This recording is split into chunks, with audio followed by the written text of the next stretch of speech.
Assalamualaikum warahmatullahi wabarakatuh. Perkenalkan, saya Aura Julia Lestari, NIM saya 1521875.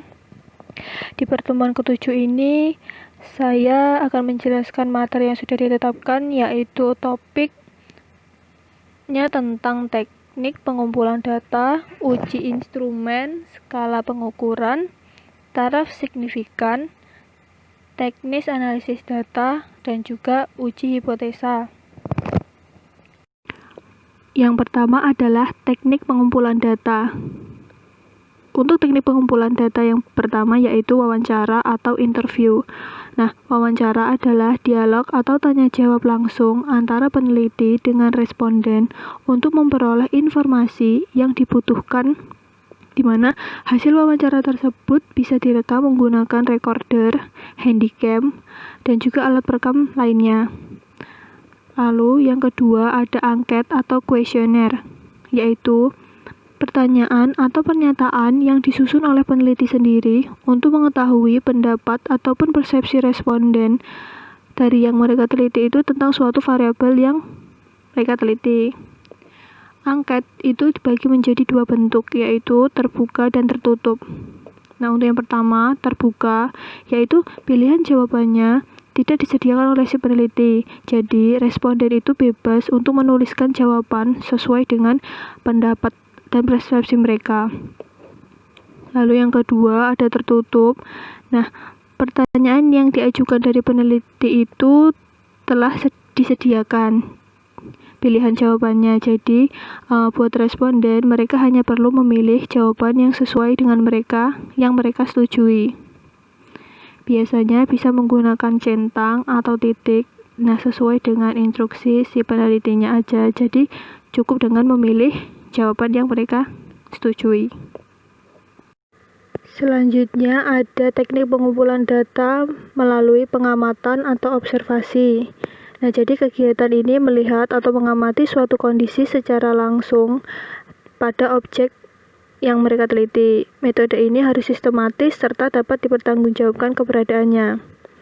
Lalu, ada beberapa jenis-jenis observasi, yaitu yang pertama observasi partisipasi, yaitu kegiatan observasi yang dilakukan dengan adanya pengamatan yang terlibat secara langsung dan aktif dalam objek yang mereka teliti. Yang kedua, ada observasi sistematis, yaitu kegiatan observasi yang berkerangka atau sudah disusun sebelumnya. Lalu, sebelum memulai kegiatan observasinya, biasanya terdapat beberapa faktor atau parameter yang akan diobservasi. Yang ketiga, observasi eksperimental, yaitu kegiatan observasi yang telah dipersiapkan secara matang guna untuk menguji atau meneliti objek tertentu. Lalu ada yang keempat, yaitu dokumentasi. Nah, dokumentasi merupakan catatan peristiwa yang telah terjadi yang dapat membantu dalam sebuah penelitian. Jadi ada dua bentuk pengumpulan dokumentasi, yaitu tertulis dan elektronis. Tertulis itu contohnya seperti buku, dokumen, notulen rapat, jurnal, dan juga laporan. Lalu buat elektronis, yaitu yang non-printed, itu seperti situs internet, foto, CD, dan juga peralatan visual lainnya.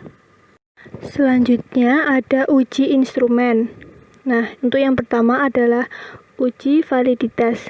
Menurut Sugiono 2009, valid berarti instrumen tersebut dapat digunakan untuk mengukur apa yang seharusnya diukur. Valid menunjukkan derajat ketepatan antara data yang sesungguhnya terjadi pada objek dengan data yang dapat dikumpulkan oleh si peneliti. Jadi ada beberapa macam validitas, yaitu validitas konstruksi, validitas isi, dan juga validitas prediktif. Untuk yang pertama, validitas konstruksi, yaitu suatu kuesioner yang baik harus dapat mengukur dengan jelas kerangka dari penelitian yang akan dilakukan. Yang kedua, validitas isi, yaitu suatu alat yang mengukur sejauh mana kuesioner atau alat ukur tersebut mewakili semua aspek yang dianggap sebagai kerangka konsep. Yang ketiga, ada validitas prediktif, yaitu kemampuan dari kuesioner dalam memprediksi perilaku dari konsep. Nah, untuk menguji apakah instrumen yang digunakan valid atau tidaknya, uji validitas dalam penelitian ini menggunakan analisis item, yaitu mengkorelasikan skor tiap butirnya dengan skor total yang merupakan jumlah dari tiap skor butir. Nah, jika ada item yang tidak memenuhi syarat, maka item tersebut tidak akan digunakan dan tidak akan diteliti lebih lanjutnya. Nah, syarat tersebut menurut Sugiono 2009 yang harus dipenuhi yaitu harus memiliki kriteria jika R lebih besar dari 0,30, maka item-item pertanyaan dari kuesioner adalah tidak valid. Rumus untuk menguji validitas yang digunakan dalam penelitian ini adalah rumus koefisien korelasi Range-Spearman, yaitu RS sama dengan 1 dikurangi 6 sigma DI pangkat 2 per N kali dalam kurung N pangkat 2 min 1, di mana R itu adalah koefisien korelasi rank Spearman dan DI itu adalah selisih setiap ranknya dan N adalah banyak pasang data. Untuk yang kedua yaitu uji reliabilitas. Nah, penggunaan pengujian reliabilitas ini untuk menilai konsistensi pada objek dan data. Jadi apakah instrumen yang digunakan beberapa kali untuk mengukur objek yang sama akan menghasilkan data yang sama pula. Untuk menguji reliabilitas dalam penelitian ini, maka peneliti menggunakan metode internal konsistensi dengan teknik belah dua dari Spearman-Brown atau split half dengan rumus yaitu R1 sama dengan 2RAB per 1 plus RAB, di mana R1-nya itu adalah reliabilitas internal seluruh instrumen dan RAB itu adalah korelasi product moment persen antara item ganjil dan genap. Nah, indikator penggunaan reliabilitas itu menurut skala 2000 yang membagi tingkatan reliabilitas dengan kriteria. Jika alpha atau R dihitung 0,8 sampai 1,0 adalah reliabilitasnya baik. Untuk 0,6 sampai 0,799 itu reliabilitasnya diterima, dan jika lebih dari 0,6 reliabilitasnya kurang baik. Untuk materi selanjutnya adalah skala pengukuran. Untuk yang pertama ada skala Likert. Nah, skala ini bertujuan untuk mengukur sikap, pendapat, persepsi seseorang atau sekelompok orang tentang fenomena sosial yang ada. Nah, dengan skala Likert ini, responden diminta untuk melengkapi kuesioner yang mengharuskan mereka untuk menunjukkan tingkat persetujuannya terhadap serangkaian pertanyaan. Nah, pertanyaan atau pernyataan yang digunakan dalam penelitian ini biasanya disebut dengan variabel penelitian dan ditetapkan secara spesifik oleh si penelitinya. Jadi umumnya skala Likert mengandung pilihan jawaban seperti sangat setuju, setuju, netral, tidak setuju, dan sangat tidak setuju. Dengan skor yang diberikan adalah 5 untuk sangat setuju, 4 untuk setuju, 3 untuk netral, 2 untuk tidak setuju, dan 1 untuk sangat tidak setuju. Nah, skala Likert dapat disusun dalam bentuk pertanyaan atau pernyataan dan bentuk pilihannya ganda atau tabel checklist seperti yang ada di tabel yang ditunjukkan ini. Jadi misal ada pertanyaan, apakah Anda setuju dengan peraturan perusahaan yang mengharuskan semua karyawan melepaskan jam tangan, cincin, dan tali pinggang sebelum masuk ke wilayah produksi? Nah, di sini contohnya mereka mencentang tidak setuju atau poin 2. Seperti itu. Jadi mereka menceklis atau mencentang sesuai dengan apa yang mereka rasakan. Nah, untuk skala pengukuran yang kedua yaitu menggunakan skala semantik diferensial. Nah, skala ini dibuat oleh Osgood untuk meneliti arti yang terkandung dalam suatu konsep. Jadi responden menilai sejumlah konsep berdasarkan skala yang terjadi dari adjektif atau sifat yang berkutub 2, bipolar. Jadi kayak baik, jelek, tinggi, rendah, kotor, bersih, seperti itu. Nah, Objektif bipolar tersebut dibagi menjadi ke dalam 7 poin yang berjalan dari positif sampai dengan negatif. Biasanya jumlah adjektif yang dipakai itu kurang dari 20. Jadi sesuai dengan tabel ini, nah contoh skala semantik diferensial seorang guru adalah dari mulai yang +3 itu sangat bijaksana sampai dengan -3 tidak bijaksana. Jadi bentuk dari skala semantik diferensial itu seperti ini. Untuk skala pengukuran yang ketiga ada skala rating, yaitu skala bertingkat atau berjenjang. Jadi para responden memilih sendiri suatu posisi berdasarkan sebuah skala yang berjalan dari sifat dengan posisi 5 atau sesuai kebutuhannya. Jadi skala tersebut juga terdiri dari 2 pola ekstrem, yaitu sangat positif hingga sangat negatif. Jadi ya responden memilih rating yang sangat dekat dengan apa yang mereka pikirkan. Jadi di sini ada tabel contoh skala rating kualitas pelayanan. Misalnya nomor 1, perusahaan selalu menepati janjinya. Jadi mereka memilih sendiri apakah mereka setuju atau tidak setuju sesuai dengan 5, 4, 3, 2, 1. Antara 5 berarti mereka sangat setuju jika perusahaan selalu menepati janjinya. Jika mereka memilih ke 1 itu berarti mereka tidak setuju jika perusahaan selalu menepati janjinya. Terus untuk petugas cukup ramah juga seperti itu. Jadi 5 untuk mereka setuju sampai dengan 1 yang mereka sangat tidak setuju. Materi selanjutnya ada taraf signifikan. Jadi taraf signifikan sering disebut juga dengan tingkat kesalahan berkaitan dengan pengambilan keputusan dalam pengujian hipotesis, baik pengujian hipotesis satu arah atau one-tailed, ataupun 2 arah atau two-tailed. Nah, taraf signifikansi ini muncul pada penelitian kuantitatif, tapi tidak selamanya menggunakan kuantitatif. Namun tergantung dengan jenis penelitiannya sendiri. Nah, ini dinyatakan dengan tanda .05 atau 0,5 dan juga 0.01 atau 0,1. Nah, taraf signifikansi ini sering diubah menjadi taraf kepercayaan atau TP.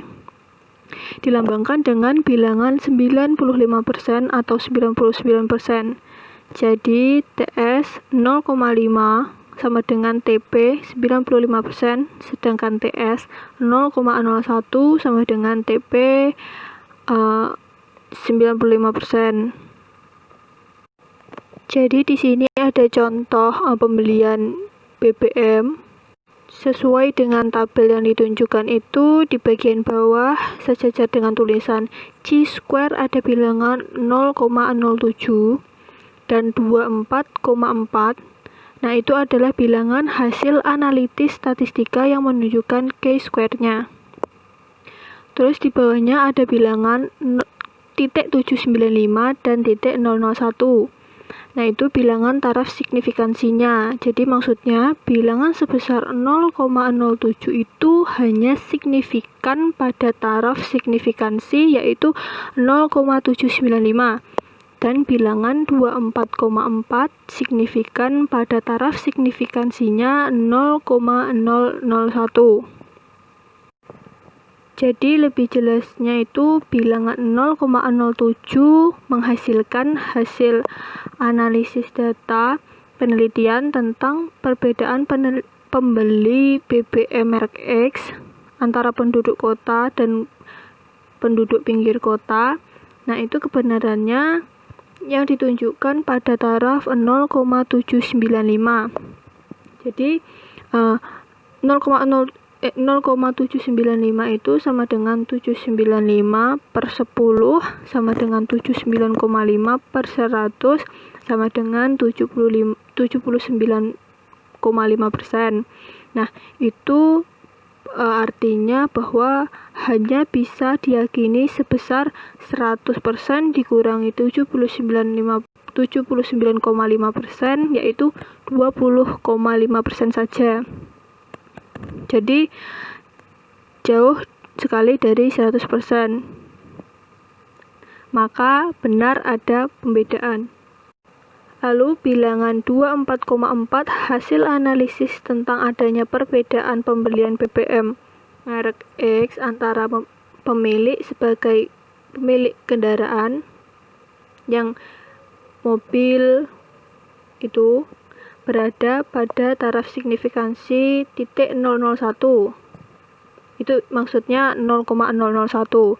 Nah, berarti perbedaan pada taraf kepercayaannya adalah 1000 dikurangi 0,001 sama dengan 1000 per 1000 dikurangi 1 per 1000 sama dengan 100 per 100 dikurangi 1 per 100 sama dengan 100% dikurangi 0,01% sama dengan 99%.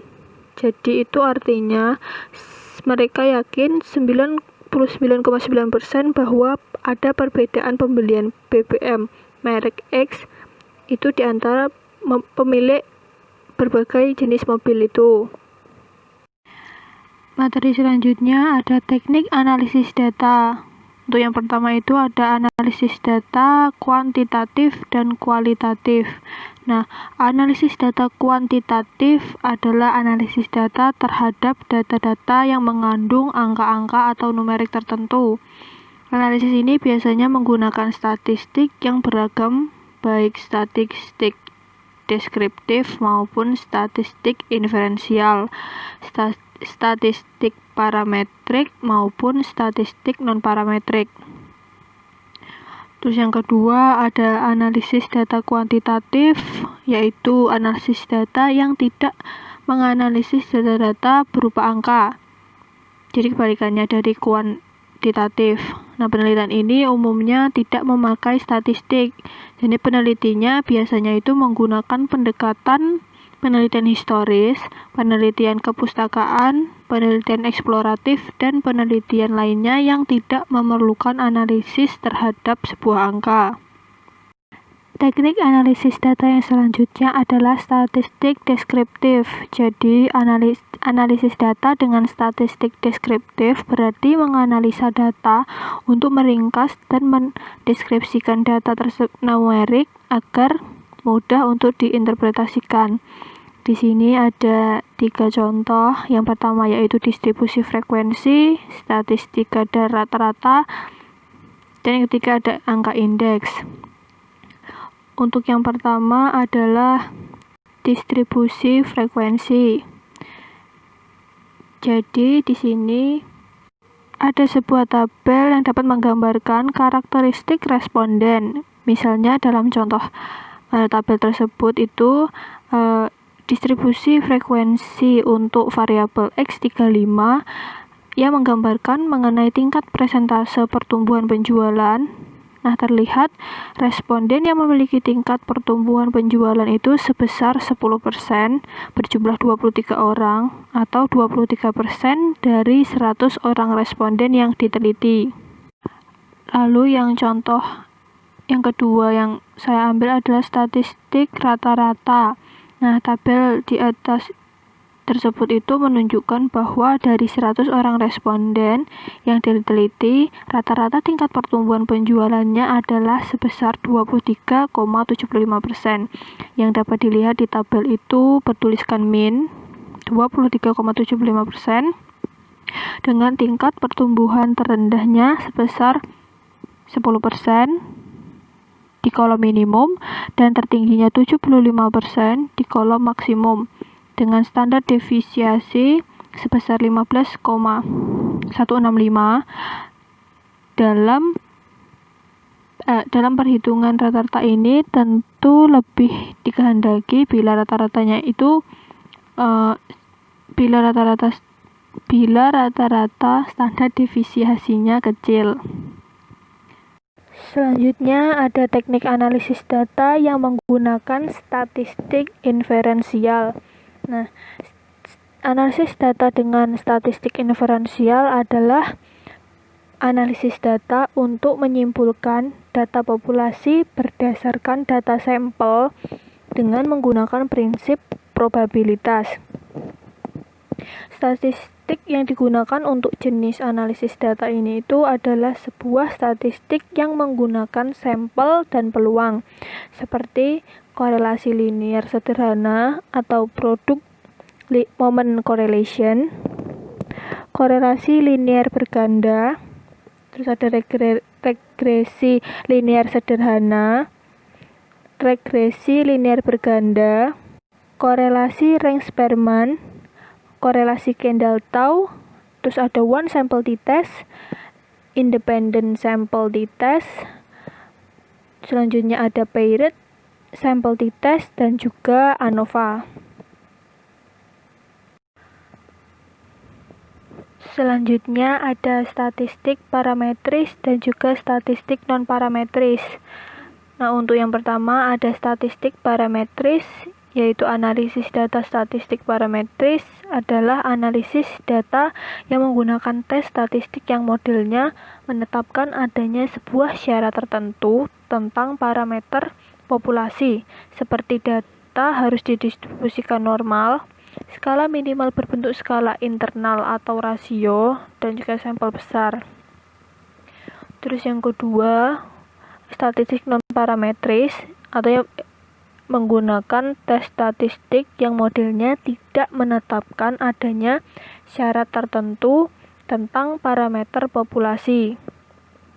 Jadi statistik non-parametris itu tidak mempersyaratkan data yang harus berdistribusi normal.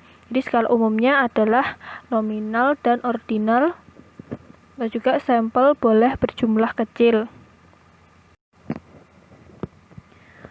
Materi selanjutnya ada uji hipotesa.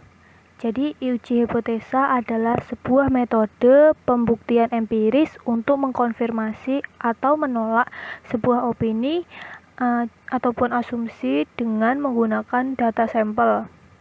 Nah, tujuan dari uji hipotesis ini itu adalah untuk menetapkan suatu dasar sehingga dapat mengumpulkan bukti yang berupa data-data dalam menentukan keputusan apakah keputusan tersebut itu ditolak atau diterima kebenarannya dari pernyataan atau asumsi yang telah dibuat.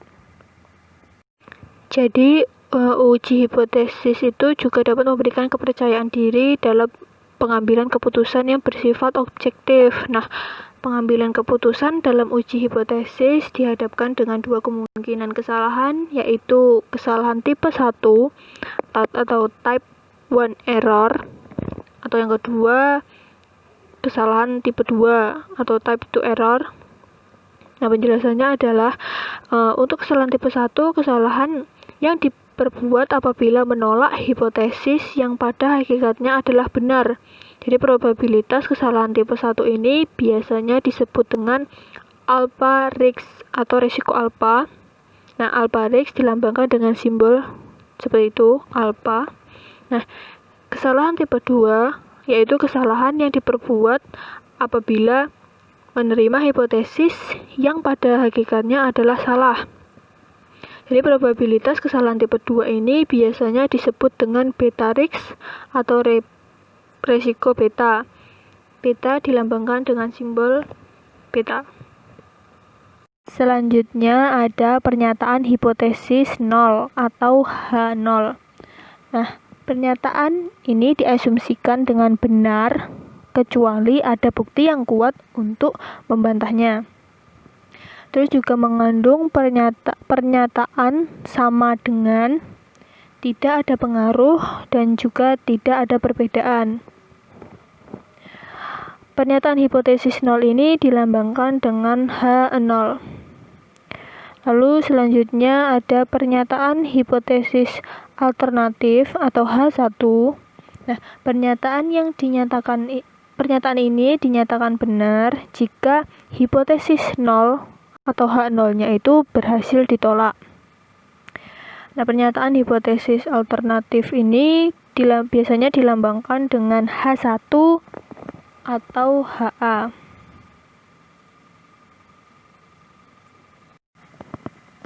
Nah, jadi seperti itu. Sekian dari apa yang bisa saya sampaikan tentang materi tersebut. Apabila ada kesalahan, kurang lebihnya mohon dimaafkan. Terima kasih. Wassalamualaikum warahmatullahi wabarakatuh.